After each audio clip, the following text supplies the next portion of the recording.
सबको प्रभु यीशु मसीह के मधुर नाम में नमस्कार। जो इन दिनों घरों में रहकर प्रभु की आराधना और स्तुति कर रहे हैं, आज के दिन के लिए हम परमेश्वर पिता को धन्यवाद देते हैं। पवित्र विश्रामवार प्रभु के लिए उसकी महिमा और स्तुति करने का दिन होता है। और ऐसे दिनों में जबकि हमारे देश में लॉकडाउन है, उनका पालन भी हमें करना है और प्रभु की महिमा और स्तुति में अपने जीवन को भी व्यतीत करना है।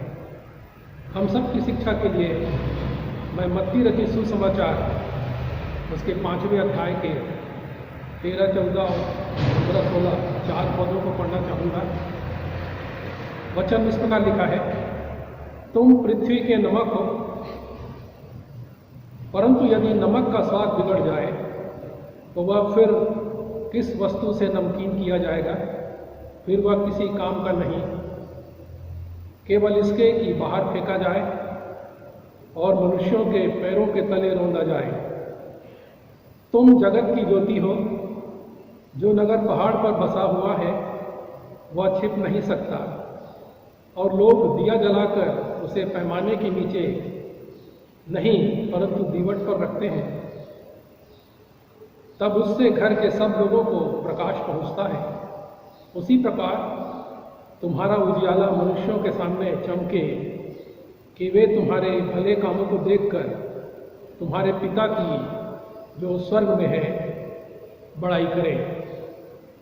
परमेश्वर के गीते वचनों में जब हम पढ़ते हैं तो बहुत सी बहुमूल्य प्रतिज्ञाओं का उल्लेख मिलता है।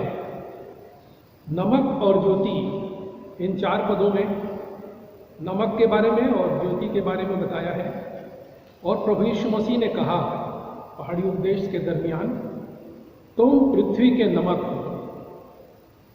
मसीहों को प्रभु यीशु मसीह ने कहा तुम पृथ्वी के नमक हो। और हम सब जानते हैं नमक का काम बड़ा ही महत्वपूर्ण होता है। पूरी सब्जी को नमकीन करने का काम होता है। जरूर सब्जी में इसका हिस्सा बहुत थोड़ा होता है, पर पूरी सब्जी को नमकीन और स्वादिष्ट बनाता है।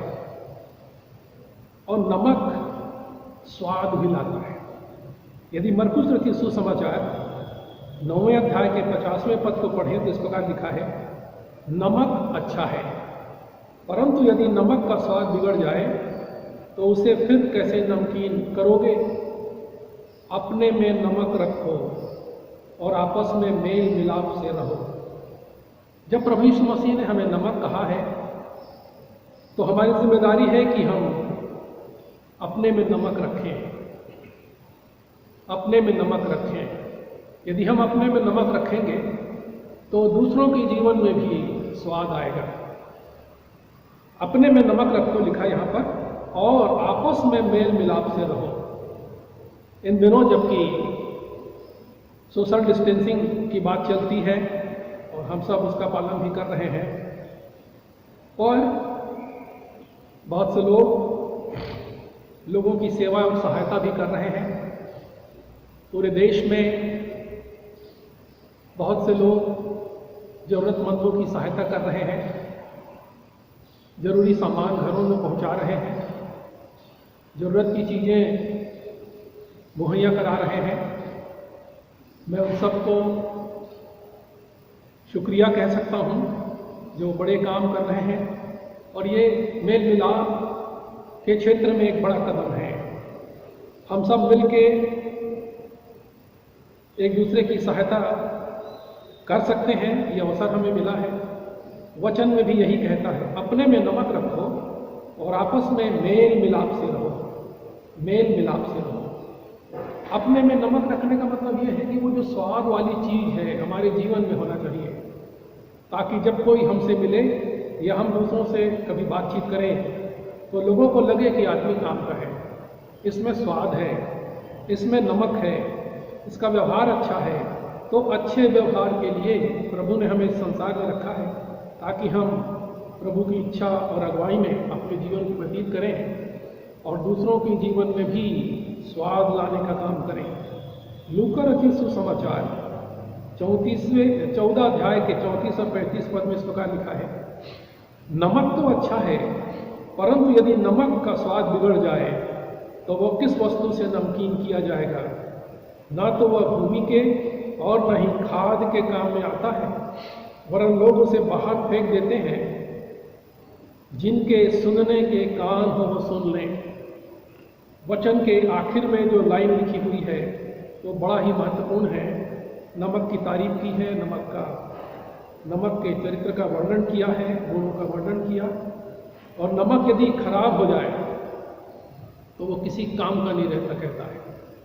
और हम सब इस बात को समझते हैं। नीचे लिखा है, जिनके सुनने के कान हो सुन लें। चेतावनी के शब्द हैं। हम चेलों को, विश्वासियों को प्रभु यीशु मसीह ने कहा, तुम पृथ्वी के नमक हो। हमको नमक का काम पूरा करना है, नमक सी की जिम्मेदारी पूरा करना है। और यदि हम ये काम पूरा नहीं करेंगे तो हमारे अंदर नमक का स्वाद नहीं होगा और हो सकता है हम बाहर फेंक दिए जाएं। और फिर आखिरी में जैसा लिखा है, जिसके सुनने के काम हैं वो सुन लें। और इसलिए हमें बहुत सचेत होके प्रभु ने जो हमें जिम्मेदारी दी उसको पूरा करना है और लोगों को भी नमकीन बनाने का काम हमें दिया है प्रभु ने, उसको पूरा करना है। दूसरी चीज है इसी में, मत्ती के जो 5वें अध्याय के मूल हिस्से को हमने पढ़ लिया। 14 पद में लिखा है, तुम जगत की ज्योति हो, तुम जगत की ज्योति हो। प्रभु कहते हैं तुम पृथ्वी के नमक हो, और दूसरी बात वो कहते हैं तुम जगत की ज्योति हो। ज्योति का भी एक खास मकसद होता है, एक उद्देश्य होता है। ज्योति जब चमकती है, प्रकाश जब होता है तो अंधकार मिट जाता है। हमको प्रभु ने जगत की ज्योति भी कहा। हम लोगों के जीवन में उजाला करने वाले लोग हैं और इस बड़े काम को प्रभु ने हमें सौंपा है। बहुत बार हम लोग सोचते हैं हम मनुष्य होकर ये बड़ा काम कैसे कर सकते हैं, लेकिन हम ध्यान रखें, प्रभु यीशु मसीह ने खुद कहा तुम जगत की ज्योति हो। और जब उसने कहा तुम जगत की ज्योति हो तो हमको ज्योति की जिम्मेदारियों को भी पूरा करना है। और जब प्रभु ने विश्वास के साथ हमें कहा है कि तुम जगत की ज्योति हो तो हम ज्योति के काम को पूरा कर सकते हैं। इस बात को हमें समझना है, इस बात को हमें महसूस करना है कि हम ज्योति की जिम्मेदारी को बखूबी पूरा कर सकते हैं। यूहन्ना रचित सुसमाचार उसके 8वें अध्याय के 12 पद को देखें तो उसमें भी ज्योति के बारे में इस प्रकार लिखा है, यीशु ने फिर लोगों से कहा जगत की ज्योति मैं हूँ। यीशु ने फिर लोगों से कहा जगत की ज्योति मैं हूँ, जो मेरे पीछे हो लेगा वह अंधकार में ना चलेगा वरन जीवन की ज्योति पाएगा। हम यूं ही ज्योति नहीं हैं, प्रभु ज्योति है। और यदि प्रभु के पीछे यदि हम चलते हैं तो हम ज्योति प्राप्त करते हैं। और जब हम ज्योति प्राप्त कर लेते हैं तो फिर ज्योति की जिम्मेदारी हमको निभाना होता है। अंधकार में रह रहे लोगों को ज्योति दिखाना, मार्ग दिखाना, जीवन के बारे में बताना, अनंत जीवन के बारे में बताना, उद्धार की बातें को समझाना और उन्हें ज्योति में ले आने का काम प्रभु ने हमें दिया हुआ है। और इस बड़े काम को पूरा करना हमारी मौलिक जरूरत है। मरकुस रचित सुसमाचार 4 अध्याय के 21 पद को देखें तो उसमें भी इस प्रकार लिखा है, वह उनसे कह रहा था क्या दीपक को इसलिए लाते हैं कि उसे टोकरी या पलंग के नीचे रखा जाए? क्या इसलिए नहीं जलाया जाता कि उसे दीवट पर रखा जाए? प्रभु यीशु मसीह ने जब हमको ज्योति कहा है तो दीवट पर रखा है, ऊपरी स्थान में रखा है, अच्छे स्थान में रखा है, ताकि हमारे जीवन के द्वारा से लोग सच्ची ज्योति को पहचाने, सच्ची रोशनी को पहुंचाने। लूका 8:16 में भी इस प्रकार लिखा है, दीपक जलाकर कोई उसे बर्तन के नीचे नहीं ढांपता, ना ही खाट के नीचे रखता है, वरन दीपदान पर रखता है, जिससे भीतर आने वालों को प्रकाश मिले। ज्योति का जो स्वामी है प्रभु यीशु मसीह, उसने दीपक जलाकर हमें दीपदान पर रखा हुआ है। एक ऐसी जगह होती है जिससे लोगों को उजियाला पहुँचे, और जब दीपदान पर हमें रखा है तो हमें लोगों के लिए जलते रहना है ताकि भीतर आने वालों को प्रकाश मिले। बहुत बार हम लोग सोचते हैं मैं व्यक्तिगत रूप से क्या कर सकता हूँ, और परमेश्वर के जीते वचनों में देखें तो हम पाते हैं प्रभु यीशु मसीह ने हमें दीपदान पर रखा है, दीपक जलाकर दीपदान पर रखा है। और जब हमको दीपदान पर रखा है तो हमें प्रभु के लिए ज्योति बनकर इस संसार में, इस देश में काम करने की आवश्यकता होती है। 16वें पद को देखें, मत्ती रचित सुसमाचार, और उसके 16 पद को देखें तो इस प्रकार लिखा है, उसी प्रकार तुम्हारा उजियाला मनुष्यों के सामने चमके कि वे तुम्हारे भले कामों को देखकर तुम्हारे पिता की जो स्वर्ग में है बड़ाई करें। हमारे भले कामों को देखकर लोग पिता को जानेंगे। हम जब इस संसार में हैं, हम जब इस गांव में हैं, हम जब इस प्रदेश में हैं, हम जब भारत देश में हैं, तो हम विश्वासियों के लिए, प्रभु के चेलों के लिए ये बहुत ज़रूरी है कि हमारे भले कामों को देखकर लोग पिता को जो स्वर्ग में है, पिता की जो स्वर्ग में है बड़ाई करें। उसी प्रकार तुम्हारा उजियाला मनुष्यों के सामने चमके। ये उजियाला हमारे भले काम है, ये उजियाला हमारे भले काम है। हमारे भले कामों को देखकर लोग परमेश्वर को जानेंगे, परमेश्वर को जानेंगे। पहला कुरिन्थी 10 और 31 में लिखा है, अतः चाहे तुम खाओ या पियो या कुछ भी करो, सब परमेश्वर की महिमा के लिए करो। प्रभु के लोगों के लिए ये बंदिश है, ये गाइडलाइन है कि वे कुछ भी करें परमेश्वर की महिमा के लिए करें। या उसको हम इस ढंग से कह सकते हैं, हम जो कुछ भी करते हैं ध्यान रखें उससे परमेश्वर की महिमा होनी चाहिए। फिलिप्पी 1:11 में लिखा है, उसी में जो अपनी इच्छा की सुमति के अनुसार सब कुछ करता है, हम में भी उसके अभिप्राय के अनुसार पहले से ठहराए जाकर उत्तराधिकार प्राप्त किया है। प्रभु यीशु मसीह ने हमको उत्तराधिकार में ये चीज़ें दी हुई हैं, उनका हमको पालन करने की बड़ी आवश्यकता है। हम प्रभु के चेले हैं। प्रभु यीशु मसीह ने अपने बहुमूल्य लहू से हमें धोकर मोल ले लिया है। नमक कहा, ज्योति कहा, हमको पृथ्वी का नमक कहा, पृथ्वी के नमक हो। फिर उसने कहा तुम जगत की ज्योति हो। बहुत बड़ी बात है, सम्मान की बात है, गौरव की बात है। मैं व्यक्तिगत रूप से, आप व्यक्तिगत रूप से इस पृथ्वी के नमक हैं और संसार की ज्योति हैं। थोड़ी देर के लिए नहीं, पूरे समय के लिए, जीवन काल के लिए हम नमक हैं, और अपने जीवन काल के लिए, इस पृथ्वी के लिए ज्योति हैं। तीतुस 2:14 में इस प्रकार लिखा है, उसने अपने आप को हमारे लिए दे दिया कि हमें हर प्रकार के अधर्म से छुड़ा ले और हमें शुद्ध करके अपने लिए एक निज प्रजा बनाए जो भले काम करने के लिए सरगर्म हो। भले काम करने की बात यहाँ पर भी की गई है। मसीही लोगों के लिए कहा गया है कि भले काम करने वाले लोग हैं, अच्छा काम करने वाले लोग हैं। इफिसी 2:10 में भी देखें तो लिखा है, हम उसके बनाए हुए हैं और उन भले कामों को करने के लिए सृजे गए हैं जो जगत की उत्पत्ति से पूर्व हमारे लिए तैयार किया गया है।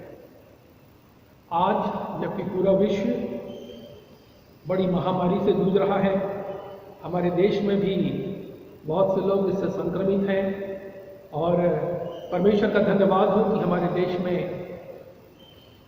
इसकी बढ़त ज़्यादा नहीं है। प्रभु सहायता करता है, अगुवाई करता है, आप लोगों ने, आप सब लोगों ने बीते दिनों, बीते महीने भर से कोरोना वायरस को लेकर प्रार्थनाएं की हैं, निरंतर प्रार्थनाएं कर रहे हैं लोगों की चंगाई के लिए, संक्रमण से बचने के लिए और देश को इस महामारी से बचाने के लिए। मैं आप सबका शुक्रिया अदा करता हूँ, धन्यवाद देता हूँ कि आप प्रतिदिन प्रार्थना में लगे हैं। मैं धन्यवाद देता हूँ कि आप लोग अपने नमक के स्वाद को बनाए रखे हैं। उम्मीद भी करता हूँ कि आगे के दिनों में आप सबके जीवन में नमक का जो गुण है बना रहेगा। और जब प्रभु यीशु मसीह ने हमें नमक कहा है, हम लोगों को नमकीन भी करते रहेंगे। ये बड़ी जिम्मेदारी प्रभु ने हमें दी है। इसी प्रकार प्रभु ने हमें जगत की ज्योति कहा है, हमें जगत के लोगों के लिए उजियाला बनकर रहना है, हमें भले काम करते रहना है और हमारा जो अच्छा काम होगा, भला काम होगा, भलाई के काम होंगे, उसके लिए हमको अवसर का लाभ उठाने की ज़रूरत है। आज जबकि बहुतों को आपकी आवश्यकता है, आपकी ज़रूरत है, आपके सहयोग की ज़रूरत है। मैं जानता हूँ हमारे बहुत से लोग, प्रभु के लोग इस काम में लगे हुए हैं, लोगों की सहायता कर रहे हैं, लोगों को जरूरी चीज़ें उपलब्ध करा रहे हैं। आप सब धन्यवाद के पात्र हैं। और जब तक ये समस्या खत्म नहीं हो जाती है, तब तक हम इस काम को करते रहें और आगे भी सहायता के काम हम करें। लेकिन नमक का जो काम है और ज्योति का जो काम है, ये जीवन भर हमें करना है। और इसलिए हमको ये निर्णय कर लेने की आवश्यकता है, यदि प्रभु ने हम पर भरोसा किया है, प्रभु ने हम पर विश्वास किया है, प्रभु ने हमें चिन्हित किया है, तो हम उसके भरोसे में कायम रहें, विश्वास के योग्य बने रहें। प्रभु इन सुंदर वचनों के द्वारा आप सबकी सहायता करें और आशीष दें। आइए प्रार्थना करें। प्रभु जी, हम धन्यवाद देते हैं एक बार फिर से आज के पवित्र विश्रामवार के लिए, जबकि आपने हमें अवसर दिया कि हम आपकी महिमा स्तुति कर सकें। और जितने लोग अपने अपने घरों में रहकर आराधना में शामिल हैं, प्रभु हर एक की सहायता करें, अगुवाई करें। भारत जैसे देश में मसीहों की संख्या ज़्यादा नहीं है, लेकिन इतनी संख्या जरूर है कि नमक का जो स्वाद है पूरे देश में फैला सकते हैं। ज्योति आपने कहा, भारत जैसे देश के लिए कम संख्या में जरूर लोग हैं, पर पूरे देश को ज्योति दिखा सकते हैं, मार्ग दिखा सकते हैं। सहायता करें, अगुवाई करें प्रभु। होने दीजिए इन दिनों जो लोग प्रार्थना में लगे हैं, हर एक की सहायता अगुवाई कीजिए प्रभु। और हमारे देश से और पूरे विश्व से कोरोना वायरस का जो संकट है, जल्द से जल्द दूर होने पाए प्रभु, ताकि लोग एक बार फिर से आपको धन्यवाद देने का अवसर प्राप्त कर सकें। आज के जीवित वचनों के लिए हम आपको धन्यवाद देते हुए इस प्रार्थना को प्रभु यीशु मसीह के नाम से मांग लेते हैं। आमीन।